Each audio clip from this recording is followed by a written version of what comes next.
Há pessoas que percorrem o mundo em busca de respostas, mas encontram o essencial no reencontro com suas raízes. Entre o concreto das grandes cidades e a calma de uma chácara no interior, constrói-se uma história que não é feita de extremos, mas de síntese. Uma história marcada pela disciplina da pesquisa, pela sensibilidade da arte e pela coragem de olhar a vida para além das trincheiras políticas. Filha de Paulo Timóteo Pereira e de Maria Elza Tupinambá, ela carrega no sangue a herança indígena e a tradição familiar. Ela é jornalista, viveu por anos em São Paulo, mergulhou na ciência política e experimentou a política de perto, trabalhando na Câmara e na Prefeitura. Hoje, aos 45 anos, reencontrou a serenidade no campo, onde cultiva o silêncio para escrever, fotografar o instante e transformar cores em pintura. E é dessa pluralidade que nasce um livro de 305 páginas, fruto de 1 ano e meio de dedicação, unindo teologia, neurociência e sociologia para refletir sobre os efeitos da polarização em nossas vidas. Quem é essa autora que faz da Bíblia não um palanque, mas uma ponte? Já já eu te conto quem é, não saia daí, o começo de conversa já está no ar.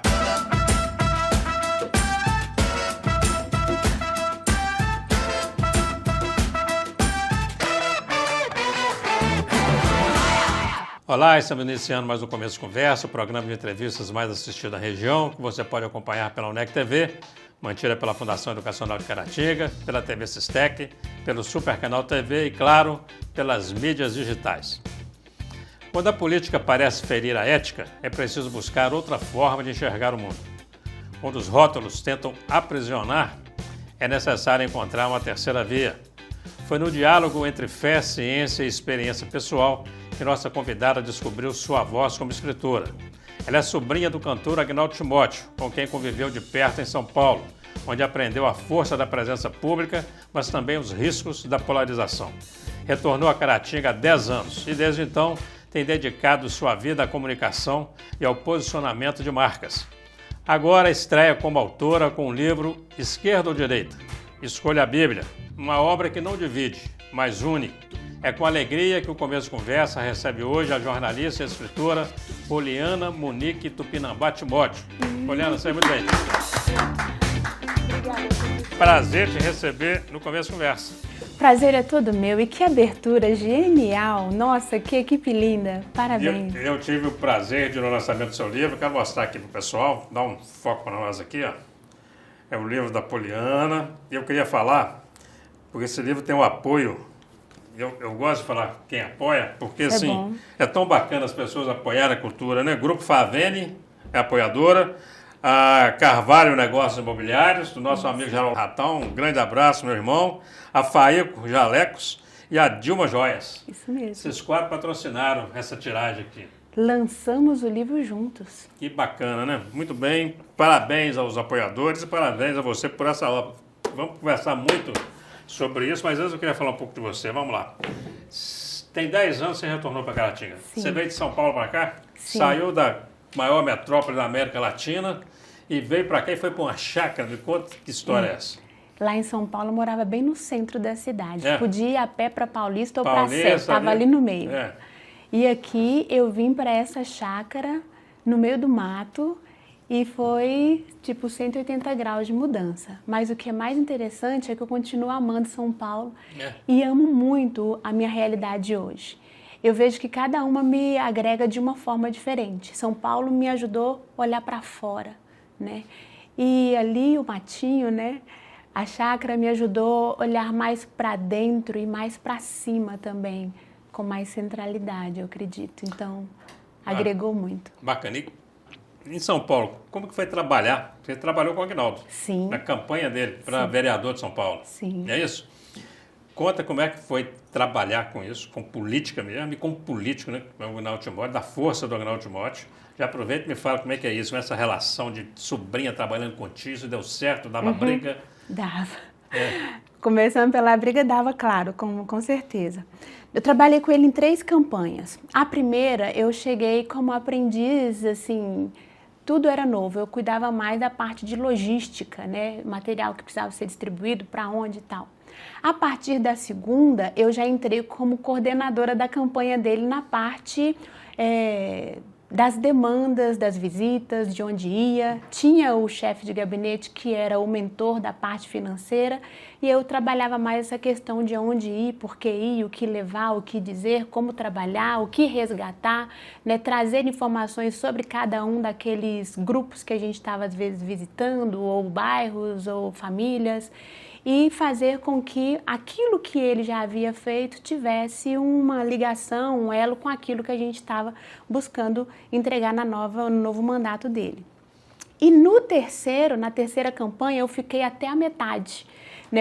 É o único lugar no livro onde eu falo de uma vivência com ele, é quando eu falo desse momento em que eu saio, né, no meio da campanha. E teve um pouco de relação com como a chegada de um marqueteiro político, né, influenciou no que estava acontecendo e como que aquilo feria, de certa forma, né, a nossa forma de trabalhar e de enxergar o que é certo. Só de curiosidade, e essa campanha ele perdeu ou ganhou? Essa ele perdeu. Ele perdeu. É. Perdeu a Poliana no meio do caminho? Mas talvez não seja por isso. Não, é brincadeira, eu acho, pode falar. Mas eu realmente... quero até aproveitar a brincadeira, porque eu até coloco no livro que quando chegou o marqueteiro político e as suas manobras, né, que eu até coloco sobre manobras de marketing, né, elas estavam ferindo ética, né, e a gente tinha muito aquela sensação de Deus está abrindo os caminhos, Deus está abrindo as portas. A partir do momento em que, com coisas pequenas, né, a gente começou a fazer concessão para o que não era real, né, eu percebi que a mão de Deus meio que parou de proteger, né, que aquela mão que abria a porta parou de abrir as portas. E isso também estava refletindo em mim internamente, né? Eu até escrevo no livro que o meu lugar mais bonito estava sendo afetado, que é aquele lugar onde eu tenho as sementes que eu quero que desenvolvam os frutos que a Bíblia orienta do Espírito. E eles estavam, na verdade, sendo abafados, né, por antifruto, digamos, né? Onde era para ser manso, estava vindo, né, ali a irritação, aquela coisa, não estava fazendo bem para o espírito, para a alma. Então foi quando eu decidi sair, mas saí bem com ele, né? Mas precisei sair. Você sempre foi uma pessoa religiosa, ou isso se acentuou em determinado momento? Uma pessoa trajetória, conta para nós, rapidinho. Sempre fomos religiosos. Com 13 anos, a gente foi para uma igreja que ela exige muito do membro o estudo. E aí até o Clube de Desbravadores, que é conhecido aqui na cidade, ensina muito a gente a estudar. E eu já tinha o meu tino jornalístico, né? Até a minha área que eu estudei para desenvolver foi o jornalismo investigativo. Só que é um mercado que faliu por conta de vários crimes dentro, né, desse contexto todo, jornais sendo ameaçados, faliu. Então, esse desejo de investigar, eu acho que eu desaguei um pouco, né, ali na questão do estudo da Bíblia. No estudo da Bíblia. Qual igreja? Pode falar qual o nome da igreja? Eu participo na igreja adventista. Adventista. Do sétimo dia? Do sétimo dia. São muito, assim, de incentivar o estudo profundo. Então, juntou isso da igreja, incentivar com essa vontade de conhecer, de saber. Então, eu procurava e procuro ainda estudar, tanto no português, como levar ela para o original também, ali para o grego, quando eu quero trazer um pouco mais, ou para o hebraico. A gente tem ótimas ferramentas hoje de entrega de informação nesse sentido. Então, acaba que o raso, né, se tornou insuficiente para saciar essa vontade de aprender. Bacana. E com comunicação, você trabalha há quanto tempo? Com comunicação são mais de 20 anos, né? Desde 2005, né? E hoje você não trabalha mais com marketing político, nem com campanha. Em comunicação você trabalha exatamente com o quê? Reposicionamento de marcas? Isso. Eu trabalho com posicionamento de marca, com brand e rebrand, que são novidades, né? Que é esse marketing de mãos dadas com o lado mais humano do trabalho que está sendo entregue. Então, eu faço muito essa parte de reconstruir ou construir uma imagem que esteja muito ligada ao que a marca tem de mais significativo, que vai gerar conexão com o seu cliente. E é um trabalho que para mim é satisfatório, porque eu vejo que ele vai muito além do produto que está sendo entregue, né? Ele está por detrás do propósito, e ele também fala muito do sentido. Eu até uso, né, uma das patrocinadoras do livro, que é a Dilma Joias. Eu lembro que quando eu comecei com ela, ela trouxe as problemáticas e tudo, e eu vim trazendo as propostas para a gente trabalhar o brand. Ela falava, não, é que eu preciso pagar as contas. E aí eu ocupava o tempo entregando valor, né, ao invés de entregar a prateleira com o produto. E hoje ela fala como que isso fez diferença não só no quantitativo de vendas, como especialmente no gosto que ela tem de sair de casa para ir trabalhar. Que bacana, né? E na relação que ela passou a fortalecer com o próprio cliente dela, né? Então, e com o próprio negócio dela também, e com né? o próprio negócio. Interessante isso. Então é bom. Antes de a gente entrar no livro em si, Esquerda ou Direita, Escolha a Bíblia, vamos falar sobre escrever. Como é que surgiu a ideia de escrever um livro? Né? Você pensou, você já escrevia, já tinha coisas guardadas. Sobre escrever, como é que surgiu essa ideia de escrever? Conta para nós. Não teve nenhuma relação com esse livro, eu né? já posso Isso. adiantar. Eu estava buscando desenvolver algum produto escalável, porque para atender clientes eu tenho minha limitação. Se eu atender mais de 5, eu meio que enlouqueço. Então, um amigo meu, que a gente estava criando um infoproduto, um curso, ele falou, começa a organizar em livros, como se fossem livros, né? Tudo isso que você está ensinando da sua área.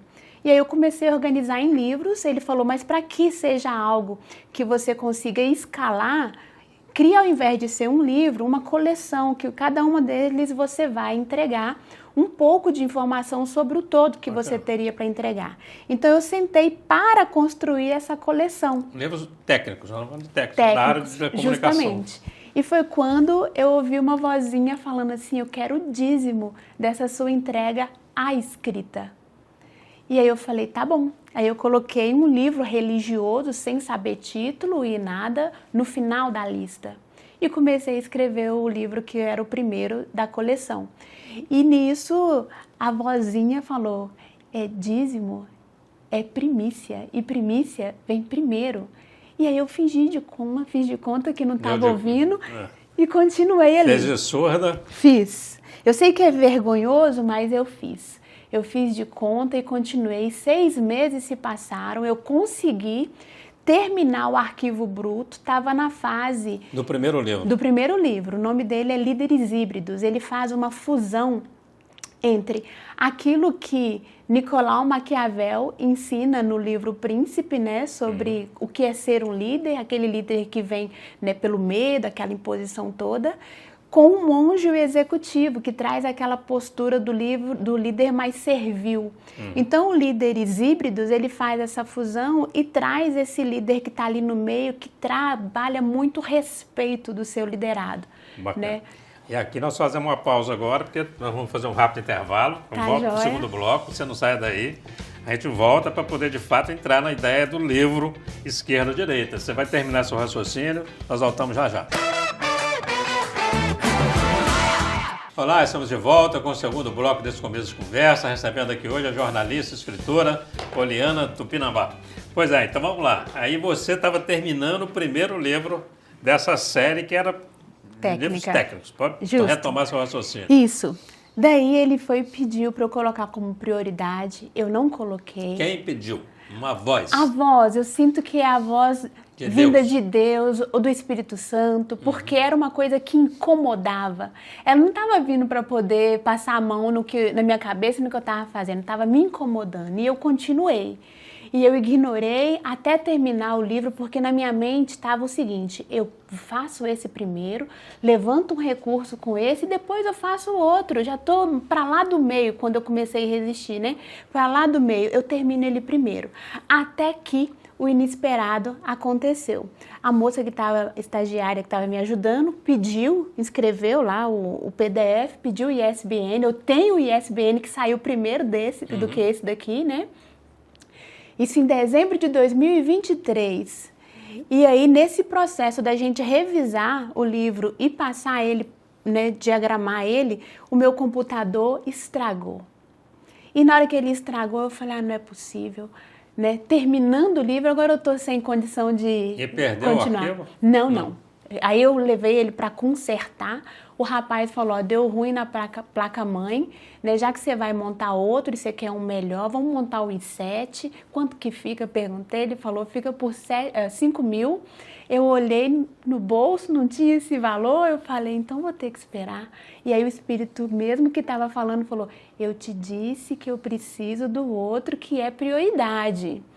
Aí o coração recebendo essa informação, outra prioridade, em 2023, para mim não era prioridade, porque eu não fazia ideia de que eu gastaria 1 ano e 8 meses trabalhando no mesmo livro. Porque aquele primeiro eu tinha terminado com 6 meses. Então achei que seria mais ou menos a mesma coisa. Aí eu senti essa informação, me senti numa cadeia circunstancial, né? E falei, tá bom, eu vou escrever. Peguei um notebook da minha irmã, que nem meu era, e comecei a escrever esse. Esbocei 6 capítulos, né? Achei que ia terminar em 6 meses, eu gastei 1 ano e 8 meses de trabalho nele, né? Escrevendo e revisando foi 1 ano e meio, e ele tem 16 capítulos, então ele foi se desdobrando. E como no primeiro momento eu estava um pouco de bico, quando você vai fazer uma coisa que você não quer ir fazer naquela hora, você vai meio, né, de bico. Eu estava de bico. Quando eu fui fazer a revisão do livro, 1 ano depois, aquela primeira escrita toda precisou ser mexida e alterada, porque eu senti que ela não estava, assim, não estava, é como se você pegasse um quebra-cabeça de uma cor e tentasse juntar com um de outra cor. Você vê que está com cor diferente. Então, eu já estava num espírito de entrega mais para frente e ele não estava aparecendo no começo do livro. Então, eu tive que reescrever, basicamente, né, o começo para ele fazer o encaixe perfeito. Encaixe perfeito. Tá, vamos à escolha agora do título. Do título. Né? Porque, assim, uma voz te contou. Escreva sobre um assunto que eu acho que é mais importante agora e está relacionado com a fé, com as suas crenças. Mas escolher isso, esquerda ou direita, escolha a Bíblia. Como é que surgiu a ideia do título? Do título foi casual. A princípio, quando comecei a escrever sobre o assunto, eu estava trazendo uma nova leitura ou uma releitura, né, das 38 estratagemas de Arthur Schopenhauer. Como você ganhar um discurso sem ter razão. Inclusive, um capítulo, ele virou o que seria o primeiro livro, que seria só 6 capítulos, acabou virando um assunto condensado do livro. Porque mais para frente, aquela mesma vozinha falou, eu quero que vá mais longe, eu quero que vá mais fundo, que trabalhe mais, né, o tema. Tanto que eu precisei na neurociência trabalhar, né, sociologia e tudo. Aí eu comecei a trazer. E como que o título surgiu? Eu estava num contexto em que assunto de política estava em alta, e aí, você é o quê? Você é de direita. E você? Você é de esquerda. Tá? E você? Eu falei, eu escolho a Bíblia. E aí, essa frase, quando eu estava escrevendo, ela ficava na minha mente. Esquerda ou direita, eu escolho a Bíblia. Eu escolho a Bíblia. Então, o nome do livro, ele ficava ecoando na minha mente, mesmo quando eu não sabia que ele seria o nome do livro, né? Até que na hora de olhar para a obra e ver como que ela estava se formando, eu falei, é aquele título que cabe nela, né? É interessante porque assim, o mundo está todo polarizado, né? O Brasil está polarizado, o mundo está polarizado, né? É uma coisa impressionante. É como se você chega a falar sobre uma terceira via, vamos chamar assim. Sim. Que, na verdade, assim, para quem tem fé, a Bíblia até é a primeira via, né? Devia ser a primeira via. Se perdeu, mas é. Mas eu comecei a ler seu livro. Não posso falar que eu li todo, por quê? Não deu tempo ainda? Não deu tempo também porque nós tivemos um lançamento agora. E eu estou terminando de ler um livro que eu até vou recomendar. Filosofia Perene, do Humberto Schubert. Muito bom, um livro muito bom. Estou terminando, lendo o seu ao mesmo tempo. Mas eu percebi assim, que tem muita pesquisa. Quer dizer, isso aqui não é uma questão de... Você pega alguma coisa que está acontecendo, aí falar no capítulo tal, como pessoas que decoram... Porque tem muita gente religiosa que faz isso e eu nem critico.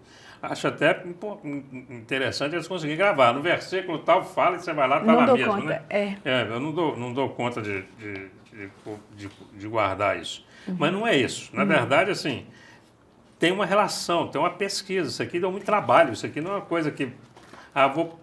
pega no capítulo tal e joga aqui dentro. Não. Você uniu mesmo. a neurociência, a sociologia, a teologia, e com a pesquisa da própria Bíblia, quer dizer, é mais que uma interpretação sua. Né? Isso é um resultado de pesquisa. Tanto é que tem que fazer essa referência, eu achei interessante, é você destinar aqui no final O campo para as referências? um capítulo Só de referências. só sobre referências. Isso. Então, aqui, nós estamos falando aqui, ó, esse é o livro que ela escreveu. 1, 2, 3 páginas inteiras de referência.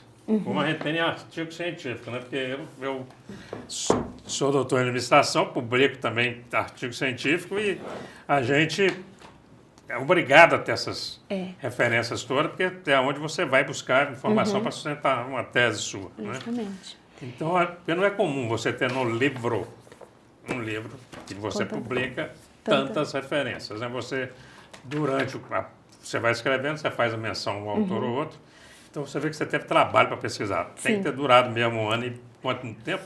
1 ano e meio para construir e mais uns meses para mandar imprimir, né?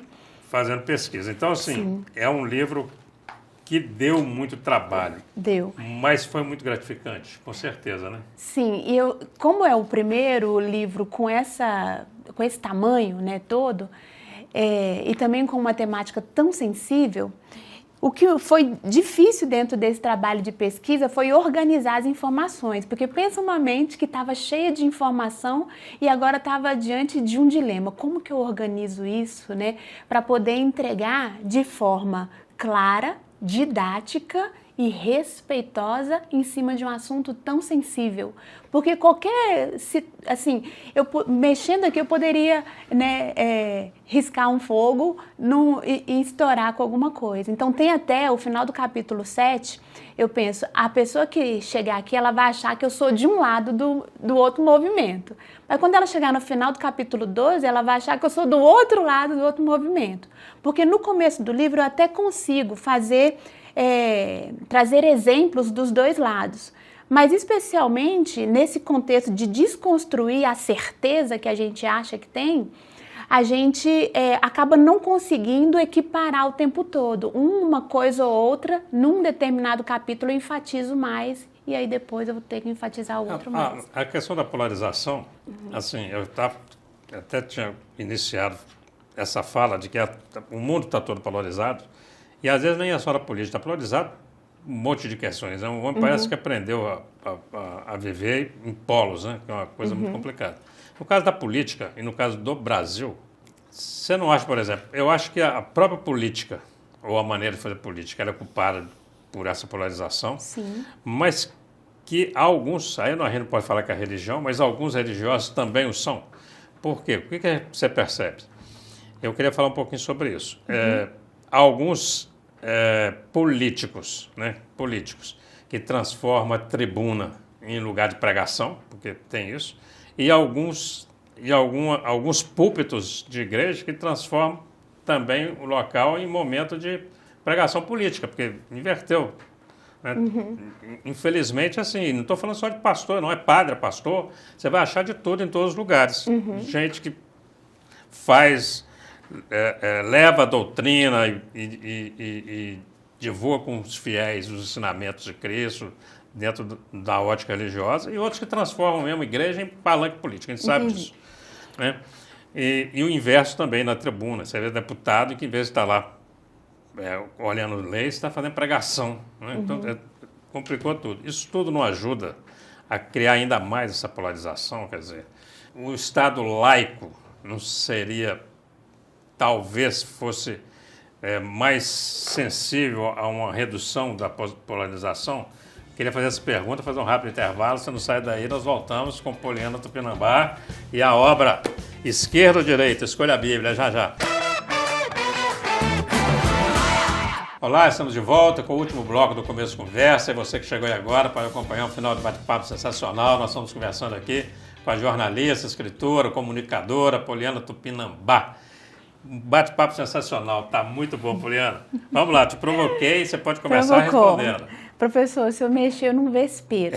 Eu sei disso. Mexeu. Então, para responder essa questão, eu vou dividir ela em 3 partes. A primeira é mais técnica. né? Quando a gente fala, né, será que a própria política não favoreceu para essa polarização? Com certeza sim, e eu explico tecnicamente. Quando a gente está criando o marketing político, tem várias técnicas para a gente aplicar.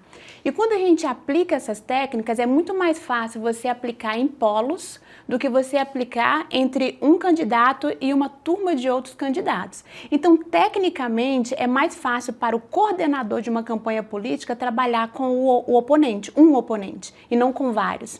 Ele economiza tempo, ele economiza estratégia, ele economiza muita coisa, inclusive muito dinheiro. Então, quando ele traz essa ideia de polarizar, ele traz para facilitar o lado dele, né? Para que ele gaste menos e que tenha menos trabalho em todo o processo de construção da imagem do seu candidato. Esse é o primeiro ponto. Na questão mais espiritual, né? Já existe o bem e o mal, e essa é uma informação em que, para tratar dela, eu trato da questão principal que o livro traz, que são as manobras ocultas do mal a partir do cenário da polarização. Então, o que o mal ele faz? Ele se utiliza das coisas dos homens, dos nossos interesses, para agir para a desconstrução da vida em Cristo, da vida que traz sementes que são sementes que, quando germinadas, fazem o bem ao próximo e também agem de acordo com a vontade do céu, com a vontade de Deus.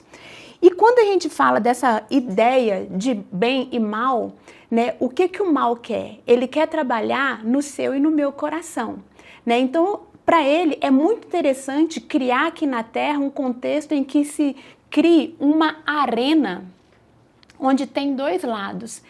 E eu trabalhando a luta entre esses dois lados, eu estou desenvolvendo no oculto uma desconstrução daquilo que você carrega no seu coração. Então, é como se ele utilizasse a própria polarização, é exatamente isso, ele utilizando a polarização para que, enquanto você está aplaudindo a guerra de dois lados ou contribuindo, você não está percebendo que a maior guerra está acontecendo dentro do seu coração. E que guerra é essa? É a guerra onde Deus fala para você aprender a ser manso, e você está aprendendo nessa escola, como um seguidor polarizado, a ser alguém que é o oposto da mansidão. Quando ele está ensinando você a ter compaixão e o movimento te ensinando a ter desprezo pelo seu semelhante. Quando ele está buscando que você desenvolva amor pelo próximo e os movimentos estão te ensinando a ter raiva, ódio, ira e etc. Então, não dá para a gente separar. As duas coisas estão juntas, porque o livro até começa contando isso, como que o mal se utiliza das coisas dos homens para desfavorecer os homens. E a terceira informação que eu trago é sobre ser ou não ser ideal que a política seja um campo laico, né? A minha opinião é um pouco reflexo daquilo que eu aprendi na Bíblia. A Bíblia, ela ensina que é importante que nós tenhamos no campo dos governos pessoas tementes a Deus. A gente olha para a história de Salomão, a gente olha para a história de Davi, a gente olha para José e vê como que eles foram de grande valia socialmente porque eram tementes a Deus. Agora, essa é uma entrega pessoal que resulta em obras.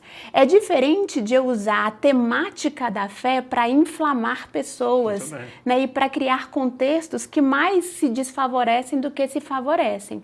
Como se eu bem colocou na introdução, né, do programa, a Bíblia é uma grande ponte. A mesa da ceia, ela é um cenário maravilhoso. A gente tem ali fariseus, zelotianos, herodianos, saduceus, tudo numa mesa só. Pessoas que não se olhavam e, se possível fosse, dependendo da guerra, até acabariam com a vida uns dos outros. E Jesus coloca todos esses na mesma mesa, comendo junto com ele. Então a gente vê na pessoa de Jesus uma referência de ponte. E o que o livro vem resgatando é exatamente isso. Não se deixe levar pelas artimanhas e manobras do mal. De tudo guarda o teu coração. E o livro fecha com as 7 chaves do coração, mostrando quais são as chaves que Jesus utilizou e como que nós, no nosso contexto atual, podemos, né, também utilizar essas chaves para nos proteger do mal. E a ideia do Estado laico era justamente assim, a atuação do Estado ser laica, mas por pessoas que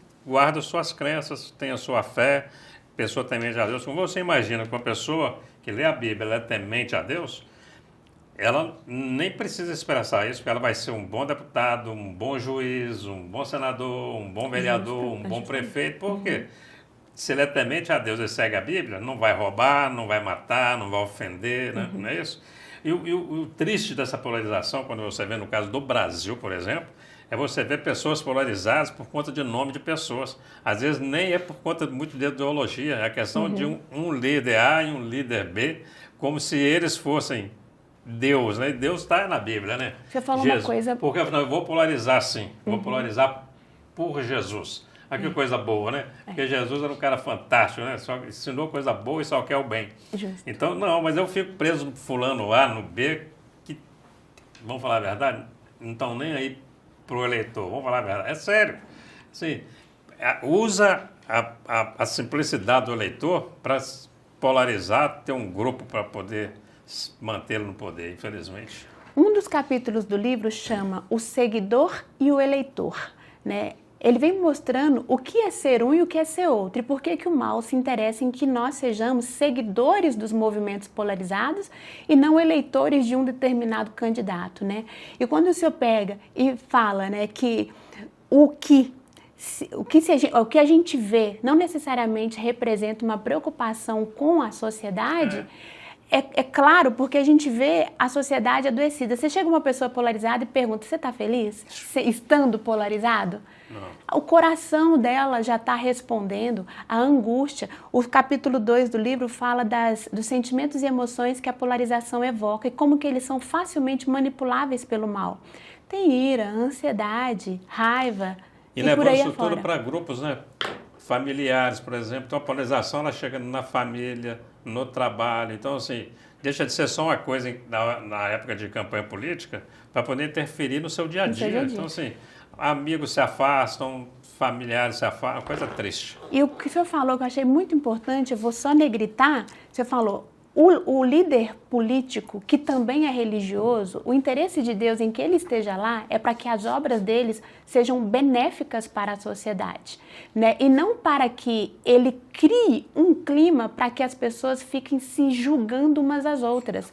Porque, infelizmente, o que a gente vê demais no cenário político hoje são, tanto de um campo quanto do outro, pessoas julgando as atitudes umas das outras. Qual que é pior? A minha ou a sua? A minha ou a sua?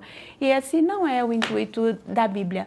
E eu gostaria de falar algo muito importante. A gente está aprendendo a não gostar do próximo com a polarização. Mas a gente não aprendeu na Bíblia nem a não gostar do próprio encardido. Porque você pensa em Satanás, você não sente raiva, ira por ele, como quando você está polarizado, você sente pelo seu oponente. Então é prova de que Deus, ele não desenvolveu esse sentimento nem pelo seu arqui-inimigo. Não existe isso na Bíblia.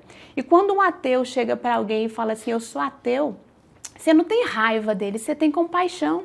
Agora, quando a pessoa fala, eu sou de direita, eu sou de esquerda, o oponente sente raiva do outro, desprezo, sabe, desconfiança, só sentimentos negativos. Mais uma prova de que não é um movimento que está gerando frutos semelhantes aos que a Bíblia gera, porque a Bíblia não gera fruto que danifica o nosso coração, só que favorece o nosso coração. Então, entre esquerda e direita, eu escolho a Bíblia. Bacana demais, Poliana. Muito obrigado. Eu tenho certeza que vou aprender muito. Estou lendo, aprendendo e vou aprender muito até chegar ao final da sua obra. E o leitor, com certeza, cada um que lê vai aprender muito, né? Porque só tem coisa boa. Então, assim, não é um livro que fala mal da direita, que fala mal da esquerda, fala bem da Bíblia. Fala bem das coisas de Deus. O herói é Cristo aí, né? Bacana. Você tem um minuto para suas considerações finais. Eu queria ter mais tempo para a gente conversar. Infelizmente, o tempo está acabando. Essa câmera aqui é sua. Deixe seu recado para os telespectadores da UNEC TV, TV Sistec, Super Canal, para os internautas. Fique à vontade. Querido eleitor, quando você chegar na parte do livro que te confrontar, continue lendo. Não pense que eu sou de um movimento ou do outro, porque de fato a minha defesa ela é a Bíblia, é Cristo. Ele é o herói que está no livro. O vilão aqui é o maligno e o protagonista é você, sou eu.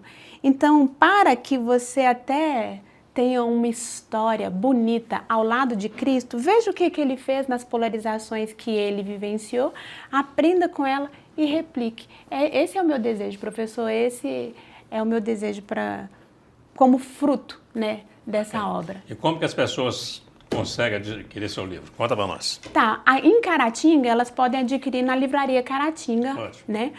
E também podem adquirir comigo. No Instagram Policomunicações, né? Tem tanto o link como pode chamar no direct também. Quem está pedindo de fora é pelo Instagram por enquanto. Por enquanto, no link da bio, acessou, tem como fazer a compra ali. Bacana. Poliana, mais uma vez, muito obrigado. Foi um prazer muito grande te receber aqui. Todo meu, professor. Mais uma vez, eu já tive a oportunidade de falar isso no lançamento do livro, te dar os parabéns. Obrigada. Eu falo que escrever e publicar é um ato de coragem, né? Porque depois que a gente publica não é nosso mais, é do leitor. Ele faz uso conforme o entendimento e a conveniência dele. E também pela coragem de tratar de um tema tão sensível e tão necessário. Né? Porque é um tema sensível, necessário. Parabéns pela pesquisa, foi um trabalho árduo, mas que chega às mãos do leitor agora como uma obra bacana para ler, para dedicar. E também é uma maneira da gente ler mais um pouco a Bíblia, né? Porque tem tantas citações aqui. Uma maneira diferente de interpretar também a Bíblia à luz do que está acontecendo no Brasil hoje com a polarização. Perfeito. Parabéns mesmo, muito obrigado. A você que nos acompanha, muito obrigado pela atenção, pela audiência e até o próximo encontro, se Deus quiser.